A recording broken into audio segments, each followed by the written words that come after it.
Here now to join us is Thane Rosenbaum, Distinguished University Professor at Touro College. Professor, good to see you, and thanks so much for coming on. I'd love to get your overall thoughts of how day 2 is going as we still continue to watch live here with the Senator Leahy here again, still questioning Amy Coney Barrett. What are your overall thoughts?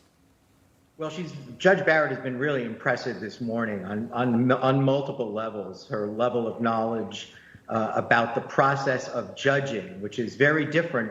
But she's been asked a number of times about Affordable Care Act, about Roe v. Wade and abortion and reproductive freedom, and how she might rule given some of the positions she's taken in her private life. And she correctly stated in each instance, like, look, I'm not going to prejudge any of these cases. It's inappropriate for me to speak on how I might decide any of these cases specifically, but I can give you a sense of my judicial philosophy. And she's definitely shown her skill set as a jurist. She's about an hour and 40 minutes into day 2 of these Senate hearings. Clearly, as soon as her name was even floated and before the official announcement, a lot of journalists and reporters were doing some extensive digging into her background. She was really under the microscope as to all of her previous decisions, and her personal life as well was closely identified.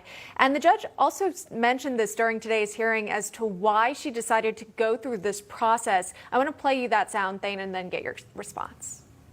How does it feel to be nominated for the Supreme Court of the United States? Well, Senator, I've tried to be on a media blackout for the sake of my mental health, but you can't keep yourself walled off from everything, and I'm aware of a lot of the caricatures that are floating around. So I think what I would like to say in response to that question is that look, I've made distinct choices. I've decided to pursue a career and have a large family. I have a multiracial family. Our faith is important to us. All of those things are true, but they are my choices. And clearly, she's deciding again to go under this scrutiny. I'm sure she would have also been paying close attention to the Kavanaugh hearings that we saw a few years ago and what that looked like. When you take on the role of a justice on the Supreme Court, being nominated and then confirmed to do so, this is a lifetime appointment, of course, and this is something that she clearly had to consider.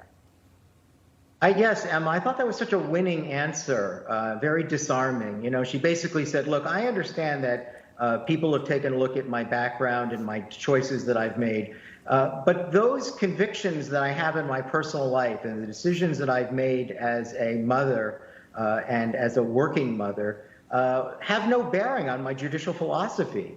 And I'm essentially answering the call. It's almost a patriotic answer.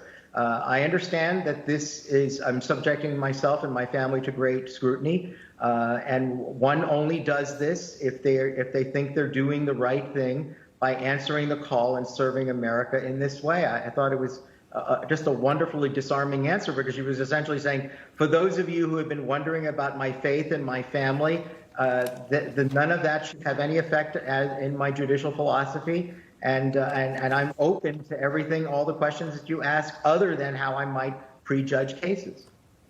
All right, Professor, we appreciate your time. We're going to dip right out here. Thane Rosenbaum joining us live. Professor, good to see you, and thank you so much. We appreciate it.